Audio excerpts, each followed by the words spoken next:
Hi സുഹൃത്തുക്കളെ, അപ്പോൾ നമ്മൾ കർണാടകയിലെ ആക്സിഡന്റിന്റെ വീഡിയോ എല്ലാവരും കണ്ടതാണ്.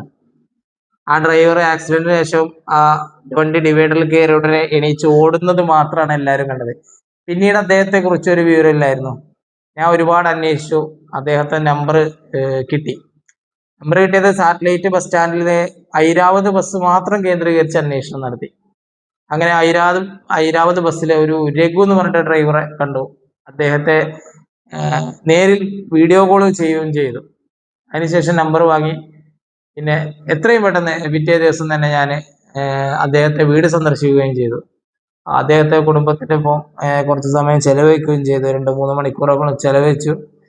അദ്ദേഹത്തിന് ഭയങ്കര സന്തോഷമായി. ಬಾಕಿ കാര്യങ്ങൾ അദ്ദേഹം പറയുന്നത് നിങ്ങളൊന്ന് കേട്ടോ. ನಮ್ಮ ವಾಹನ ಮೈಸೂರು ಬೆಂಗಳೂರು ರಸ್ತೆಯಲ್ಲಿ ಬ್ರೇಕ್ ಡೌನ್ ಆಗಿರುತ್ತೆ. ಆ ಸಮಯದಲ್ಲಿ ನಮ್ಮ ಮೆಕ್ಯಾನಿಕ್ ಬಂದು ವಾಹನವನ್ನು ದುರಸ್ತಿ ಮಾಡುವ ಸಮಯದಲ್ಲಿ ನಾನು ಅವರಿಂದ ಒಂದು 50 ಮೀಟರ್ ದೂರದಲ್ಲಿ ಬರೋ ಗಾಡಿಗಳಿಗೆ ಡಿವಿಷನ್ ತೋರಿಸ್ತಾ ಇರ್ತೀನಿ, ಲೆಫ್ಟ್ ರೈಟ್ ಹೋಗಿ ಅಂತ. ಆವಾಗ ಒಂದು ಲಾರಿ ಕಂಟೈನರ್ ಗಾಡಿ ಅಂದರೆ ಕ್ಯಾಂಟರ್ ಗಾಡಿ ಡ್ರೈವರ್ ನಿದ್ದೆ ಮಾಡ್ಕೊಂಬರೋದನ್ನ ನಾನು ನೋಡ್ತೀನಿ. ನೋಡ್ಬಿಟ್ಟು ಅವನಿಗೆ ಕೂಗು ಹೇಳ್ದಾಗ ಏನಾಗುತ್ತೆ, ಅವನು ಫುಲ್ ಗಾಡಿ ರೈಡ್ ತಗೊಂಡಾಗ ಒಂದು ಬಾಡಿ ನನ್ನ ಕೈಗೆ, ಭುಜಕ್ಕೆ ಮತ್ತು ಕಾಲ್ಗೆ ಎಲ್ಲ ಹೊಡೆದಾಗ ನಾನು ಹೋಗಿ ಆ ಕಡೆ ಟ್ರ್ಯಾಕಿಗೆ ಬಿದ್ದಂಥ ಸಮಯದಲ್ಲಿ ಒಂದು ಬಸ್ ಅಂದರೆ ಲೈಟ್ ನೋಡಿದಾಗ ಯಾವುದೋ ಗಾಡಿ ಬರ್ತಾ ಇದೆ ದೊಡ್ಡ. ಇವರು ನನ್ನನ್ನು ನೋಡಿ, ಕೇರಳ ಬಸ್ಸಿನ ಒಬ್ಬ ಚಾಲಕರು ನನ್ನನ್ನು ನೋಡಿ ಮೇಲೆ ಹತ್ಬಿಡುತ್ತೆ ಅಂತ ಅವರು ಡಿವೈಡರ್ನ ಹಚ್ಚಿ ನನ್ನನ್ನು ಉಳಿಸಿರ್ತಾರೆ. ಇದರಿಂದ ಅವ್ರಿಗೊಂದು ಹ್ಯಾಟ್ಸ್ ಆಫ್ ಹೇಳಬೇಕು ಅಂತ ಇಷ್ಟಪಡ್ತೀನಿ. ಇಲ್ಲಿ ನಡೆದದ್ದಿಷ್ಟೇ. ಆದರೆ ಆ ಕೇರಳ ಕಂಟೈನರ್ ಗಾಡಿಯವನು ನನಗೆ ಹಿಂದೆ ಕಾರ್ ಅವಾಯ್ಡ್ ಮಾಡೋಕ್ಕೆ ಬಂದಾಗ ಅಂದರೆ ಡ್ಯಾಶ್ ಕ್ಯಾಮ್ರಾದಲ್ಲಿ ಯಾವುದೇ ಕಾರ್ ಆಗಲಿರಲಿಲ್ಲ, ಅವ್ನು ನಿದ್ದೆ ಮಾಡ್ಕೊಂಬಂದು ಈ ಅಪಘಾತಕ್ಕೆ ಆ ಕಂಟೈನರ್ನೇ ಕಾರಣ ಆಗಿರ್ತಾನೆ. ಇದರಲ್ಲಿ ಕೇರಳ ಬಸ್ ಅವ್ರದ್ದು ಏನೂ ತಪ್ಪಿರಲ್ಲ, ನಮ್ಮದು ಏನೂ ತಪ್ಪಿರಲ್ಲ, ಆ ಕಂಟೈನರ್ದೇ തപ്പാകിರುತ್ತೆ.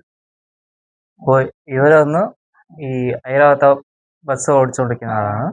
അപ്പോൾ വണ്ടി ബ്രേക്ക് ഡൗൺ ആയ വണ്ടിയുടെ മെക്കാനിക്ക് വന്ന് ശരിയാക്കിക്കൊണ്ടിരിക്കുമ്പോൾ ഇവർ ഈ റോഡിൽ നിന്നിട്ട് വരുന്ന വണ്ടികൾക്കെല്ലാം വഴികാട്ടുമായിരുന്നു, ഡീവിയേഷൻ ചെയ്യുമായിരുന്നു. അപ്പോൾ എന്താ ഒരു ലാറി ഡ്രൈവർ ഒന്ന് ഉറങ്ങിക്കോട്ടെ വന്നോണ്ടിരിക്കുന്നത്. അപ്പോൾ അവരൊന്ന് തപ്പിക്കാൻ വേണ്ടിയിട്ടൊന്ന് ഇവർ ലെഫ്റ്റിലോട്ട് ചാടി. അപ്പോൾ അയാൾ ആ നേരത്തെ കഴിഞ്ഞിട്ട് അയാളും കൂടെ റൈറ്റിലോട്ട് വന്നു. അപ്പോൾ അവിടെ നിന്ന് ഇച്ചിരി അടിപ്പെട്ട് അപ്പോൾ ഇങ്ങനെ എണീറ്റ് നോക്കുമ്പോൾ ഒരു വെളിച്ചം കണ്ടു. അതാണ് ബസ്. ഇനിയൊരു ബസ് വരുന്നുണ്ട്. ആ ബസ് വരുമ്പോൾ കഥ കഴിഞ്ഞു അങ്ങനെയെന്ന് വിചാരിച്ചുകൊണ്ടിരിക്കുമ്പോൾ നിങ്ങൾ പെട്ടെന്നൊന്നും ആലോചിക്കേണ്ട ഒരു റൈറ്റ് എടുത്ത് അവരുടെ ജീവൻ രക്ഷിച്ചു.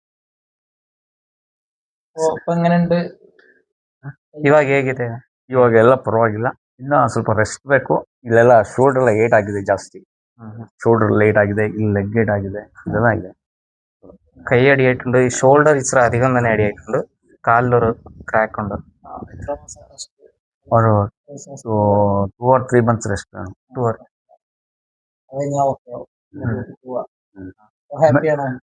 ಡ್ಯೂಟಿ ಹೋಗ್ತೀನಿ. ಇನ್ನು ಒಂದು 3 months ರೆಸ್ಟು, ಆಮೇಲೆ ಡ್ಯೂಟಿ ಹೋಗ್ಬೋದು ಅನ್ಸುತ್ತೆ. ನೋಡಬೇಕು, ಡಾಕ್ಟ್ರ್ ಮೇಲೆ ಏನು ಹೇಳ್ತಾರೆ ಅದು ಗೊತ್ತಾಗಲ್ಲ.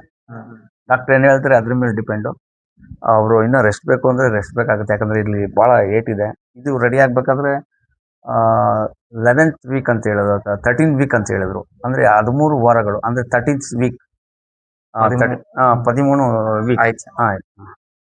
ಹಾಗಾಗಿ ಅಷ್ಟು ರೆಸ್ಟ್ ആദ്ಮೇಲೆ നോಡಬೇಕು ಏನಾಗುತ್ತೆ. 13 ആഴ്ച റെസ്റ്റ് പറഞ്ഞിട്ടുണ്ട്. അത് കഴിഞ്ഞിട്ട് എന്ത് പറയും ഡോക്ടർ അതിന്റെ മേലെയാണ് ഈ ഡ്യൂട്ടി കയറണോ എങ്ങനെയാണ്. മക്കള് 2 ಮಕ್ಕಳು, ಒಬ್ಬ ಮಗ ಒಬ್ಬ ಮಗಳು. ಮಗ ಬಂದು ಒಂದು ಫ್ಯಾಕ್ಟ್ರಿ ಕೆಲಸಕ್ಕೆ ಹೋಗ್ತಾನೆ. ಮಗಳು ಸ್ಟಡಿ ಮಾಡ್ತಾ ಇದ್ದಾಳೆ, BCom ಜೊತೆಗೆ CA ಮಾಡ್ತಾ ಇದ್ದಾಳೆ. ಹೆಂಗೋ ನಮ್ಮ ಫ್ಯಾಮಿಲಿ ಒಂದು ಇದಾಗಿದೆ. ಅಂದರೆ ಇವರು ನನ್ನನ್ನು ಸೇವ್ ಮಾಡಲಾಗಿ ನನ್ನ ಫ್ಯಾಮಿಲಿ ಸೇವ್ ಆಗಿದೆ. ಇವ್ರು ನನ್ನನ್ನು ಸೇವ್ ಮಾಡಲಾಗಿ ನನ್ನ ಫ್ಯಾಮಿಲಿ ಸೇವ್ ಆಗಿದೆ. ನನ್ನ ಫ್ಯಾಮಿಲಿಲಿ ಒಂದು ನಗು ಇರಬೇಕಾದ್ರೆ ಇವರೇ ಕಾರಣ. ಇವರಿಗೆ ಒಂದು ಹ್ಯಾಟ್ಸ್ ಆಫ್ ಹೇಳ್ತೀನಿ.